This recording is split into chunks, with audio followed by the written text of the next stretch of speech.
Welcome to What to Do When, a podcast from real lawyers with real perspective, where we explore a variety of legal issues and scenarios. Each week, we focus on a new topic and discuss what to do when and if any of these legal scenarios ever happen to you or a loved one. With over 40 years of combined legal experience, our hosts offer their unique perspectives and insights on a range of real-life legal situations. Hi, welcome back to another podcast here at Critzer Cardani in Richmond, Virginia. I'm Jackie. I'm Scott, and Jackie, we're here. What's on the docket for today? What to do when there's still hope. Okay, well, I want to introduce a special friend we have today, Mr. William Faith, and he's got a lot of degrees. I don't know about that. He's got more degrees than a thermometer. So I'm going to let him introduce himself a little bit. Bill, thank you for being here today. We would consider you an expert in the field of counseling. So what is your background? What have you done? Quick, short, where'd you go to school? Well, a couple of graduate degrees, but the last one's from Ohio State in clinical social work. OH. Beyond my training at OSU, I'm a clinical fellow in the American Association of Marriage and Family Therapy, which is equivalent to a national license. I'm a board certified diplomate, which is a top credential in clinical social work. Myself and one other person in town have that. I trained in psychoanalysis at the Analytic Institute. I've done alcohol abuse, eating disorders, and for a while I was a part-time assistant professor in psychiatry, University of Cincinnati. All right, and I just want to ask one follow-up question so people understand. So a normal counselor in town would have how many hours of training?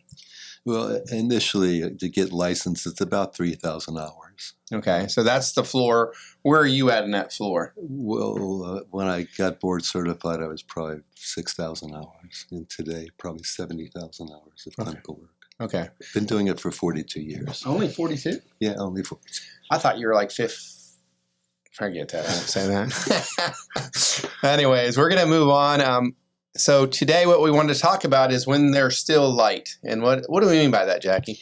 Well, sometimes we meet with clients who have come in or they've called for a consultation on divorce, and they, what we like to say, aren't ready to take their last breath in the marriage. And sometimes that looks like several phone calls that lead to a consultation. Sometimes it's a consultation and then a couple hours over several months of, I want to talk to you again. I just kind of come talk to you again. And we sort of become a therapist instead of a counselor at law. But one of our esteemed colleagues, Sandy Bowen, here in the Richmond area, used to say exactly that. If you're not ready to take your last breath, you're not ready to meet with me yet. Go and do the work and figure out whether you can save this marriage. So really, I'd like to ask you, of course, marriages can be redeemed, but when people come to you and maybe one of the spouses has already seen an attorney, what are you seeing as far as? Well, I tell folks I have 5 criterion for saving the marriage. First, is anybody mentally ill? If they are they getting help? Secondly, is anybody into addictions? If they are, they're willing to stop. Is anybody having an affair? That becomes a problem if they're not willing to stop. Have they ever loved each other? And do they want to save it? So if nobody's mentally ill, nobody's into addictions, nobody's having an affair, they have loved each other and they want to save it, we can do this. It's so simple. But how often do you get that nobody's any of those things? A lot, actually. Do you? Yeah, because this society does not value marriage. Mm-hmm. You get in trouble, don't like somebody, you fight once in a while, you haven't had sex in 5 or 6 months, it must be all over. People live in the illusion we have to have that glow all the time. Marriage is sometimes hard work. Wait a minute. I can't take this. I mean, I got to work as a husband to save my marriage. We all do. Okay. But it's a decision. People take vows which they quickly forget in front of all their families way back when. But a vow means you're in for good. You sign up for the Army, you get tired of it, they don't let you out. You can't just walk away. This society does not value marriage. Families don't value marriage. In-laws don't. They'll go get divorced.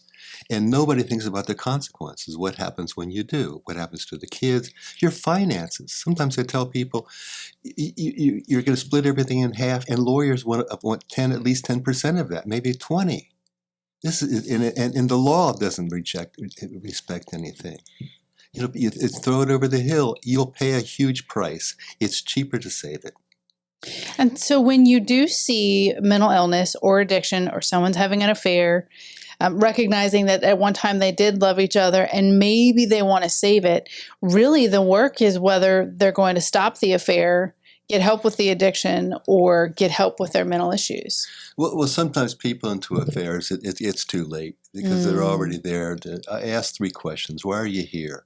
Has there been a crisis, i.e. somebody died, a DUI, somebody cheated, and you want to get past it? Okay, crisis. Second one is, do you want to let each other down easy, or is this really over? Follow me, and you're just here to help me fix it and maybe try to salvage the family. The third is, if I had magic, do you want to save it? And most people say yes. Wow. The joke that follows, if I've got magic and it's fixed a year from now, I get to 10 grand that you would have spent on 2 lawyers. I don't mean that, but I think, I also tell people, and it really irritates me, people who say they do marriage counseling after 2 courses in graduate school, maybe they've seen 100 people. Follow me? I tell people sometimes I'm the only one fighting to save the marriage. I'm here because I believe in marriage, and your kids need me to save that. Your kids need me to help you save this. And when you make the changes you need to make, and there's a lot of changes you'll need to make, you'll be better. The number of stories I've worked with people that come in. One woman came in one day who got my name, knowing my reputation. I worked to fix marriages. And she said, I know your reputation, and I'm here to end it. Oh. And she said, no matter what you do, I'm here to end it. And I started asking her questions. It became clear to me her husband had an addiction, a work addiction. And I said, well, let's bring him in. And well, of course, she told him that, he thinks you're an addict, you blah, blah, blah, blah, blah. Sure. He was mad as a snake at me, okay? But we started doing some work, listening to each other, talking about their problems. About the 3rd or 4th session, she sat across the room and she cursed at me for real. You GD-MFer. You tricked me, she said. And I said, what? She said, you tricked me. What's happened? She said, I loved the SOB, and now I'm stuck. And I said, is that a problem, that you actually love the guy and he's changing and he's going to get better?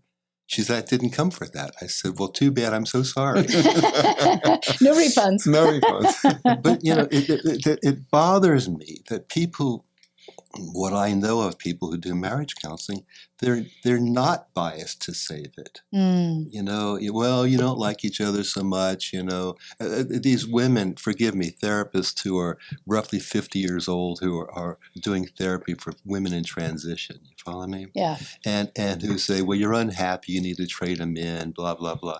You're unhappy, you fix it now. There are 4 times marriages get in trouble.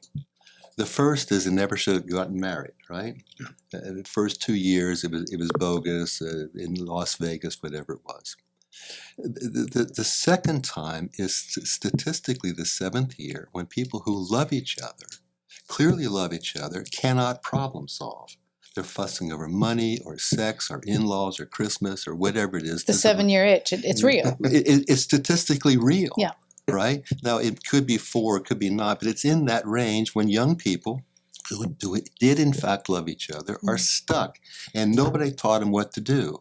Yes. I mean, they can't problem solve, so they fight and they say names to each other, et cetera, et cetera. If they're not going to end it for various reasons, money or kids, they put it under the carpet, and it rots. And it shows up when the last kid's leaving home, or age 50, or menopause, when you don't have to do this anymore. Well, and then hopefully they come to me at that time, but if they don't fix it there, then it rots and it shows up at retirement. Unless you're multimillionaires, you're really stuck. Yeah. But I help people see that you can fix it along the way. You do love each other. At least you did love each other. And there's reasons why you're going to save it, because it's costly or the legal system's going to mess everything up in your whole life. Forgive me if I think that's true. I'm It's sorry. absolutely true. And the things that judges decide are appalling to me. Forgive me, but anyway, the courts do not value marriage. It seems to me it's a system designed for therapists to make money, for judges to make money, lawyers to make money, and to destroy families. But if you follow the pattern, you follow me, people can fix this. Yeah. And I think, to be fair, courts are there to end it. Well, therefore, they're in the business of divorce. Yeah, they're in the business of divorce. Right. Yeah. And lawyers are too. And sadly, it is a business, right? It is become, for family lawyers, it is a business model. But Scott and I here, like, that's why you're here. We don't run our business that way. We do want to offer people the opportunity to go get help and to save their marriage, because we believe marriages can be saved if the people do the work. But we're not in the counseling business. So we need resources to help people, because I think it's lacking. As you're saying, though, that I've come back to, forgive me being critical, too few folks are trained in doing marriage and family therapy. When I say that I am the family therapist and I'm seeing one person, and that people say that's not possible. I've had a guardian ad litem almost take me to the board because I was going to do that, because they don't know how to think systemically. The issue is, how do you fix and deal with the overall problems of relationships? Sometimes you see everybody, sometimes you see a couple, sometimes you see whatever. But a marriage counselor is trained to think systemically. It's not individual therapy times a number of people in the room. It's thinking about how to change what's going on, how to problem solve, how to reinforce relationships. And that took 3 more years after graduate school to specifically learn to do that.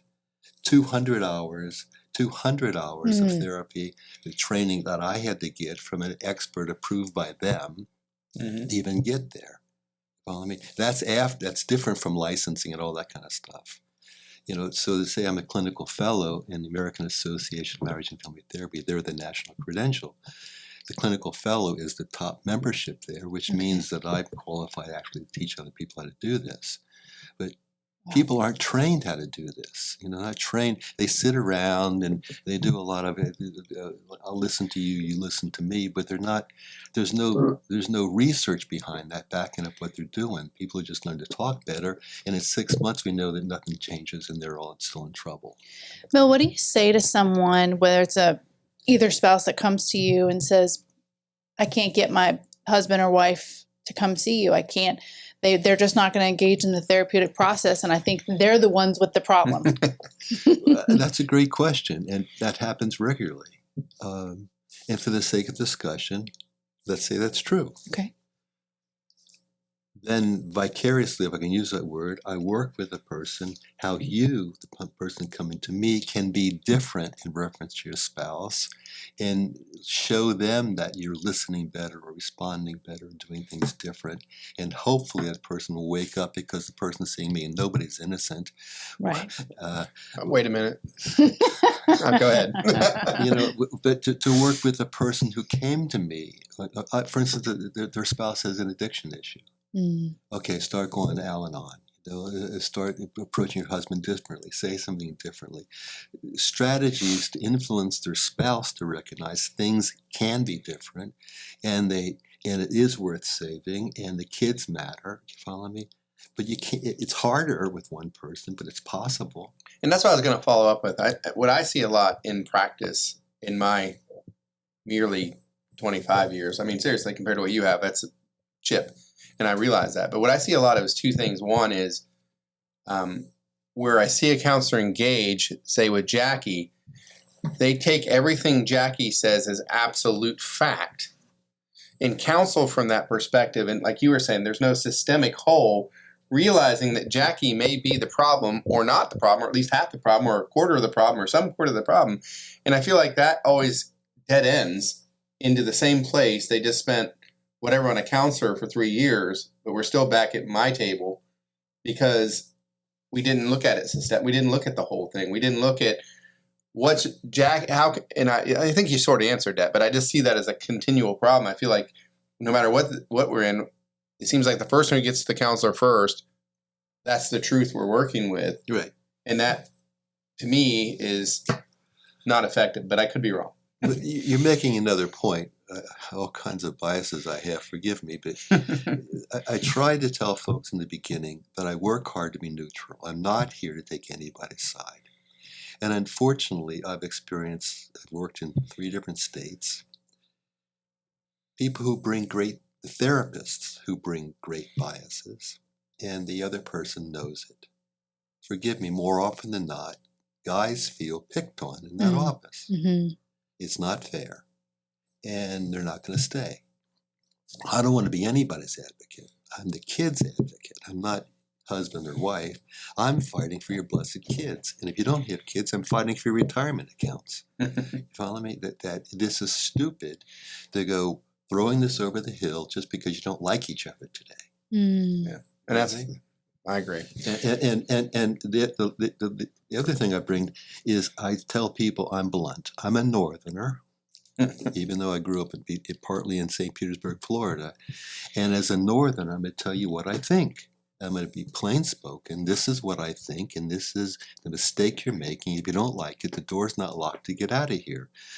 But I'm trying to fix and save your marriage, and you got a problem. Stop doing that. Now, periodically people tell me, what do you know? The 29-year-old I was seeing, his second marriage, her third.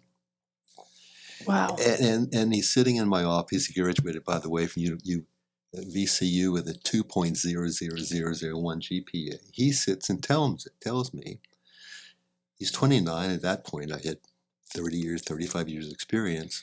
I'm explaining how things work. Well, that's just your opinion. Well, no, it's not just my opinion. It's based on a lot of research and training and experience. There is a reality to this. It's not just what do you have to feel about it today. There's reasons things work and reasons things don't work. Okay. I love it. So really what to do when there's still hope. It sounds like to me the first thing is find a properly credentialed marriage counselor. Not all counselors are created equally. Not all people who call themselves marriage and family counselors are equally created, but find someone who's appropriately credentialed, who really is in the business of defending and fighting for marriage, number one. Yep. I think that's very true. And I think, what would be number 2 then, Jackie, since you have your little list there, I saw. Well, number 2, did you ever love each other? Analyzing that second step. There's so many other pieces, but did you ever love each other? Do you still? And then I think the third step is, do you want to save it? And that was just a couple of pieces of one of the lists that we got from Bill. But if you never loved them, well, I'm not sure that there's a whole lot of hope there. But most people who get married at least loved each other at one time. They do. And do you want to save it? You're not looking to go to a counselor if you're not interested in saving it.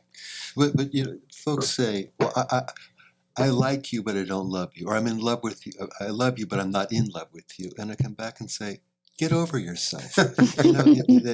Emotions wax and wane. People get tired or depressed, or somebody dies. Life is hard sometimes. Just because you don't in love with all the magic anymore and the glitter, it doesn't mean you don't love each other. It doesn't mean you can't fix it. Yeah. Back to that couple where she got mad at me, cursing me. If you spoke to them today, they will tell you they're the happiest they've ever been, including early in their marriage. Oh.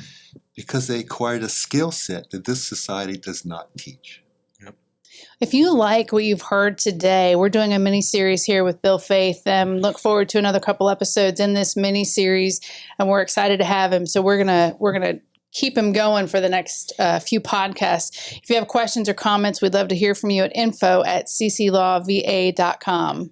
Remember to like and subscribe. That just helps us know we're out there doing good. That's really our purpose in this, is to provide people information. Thank you. See you next time. Bye. We hope you've enjoyed this episode of What to Do When. For more episodes, be sure to subscribe to our podcast, and we encourage you to check our archives to listen to previous topics. Tune in next week for a new episode and some fresh perspective from Critzer Cardani.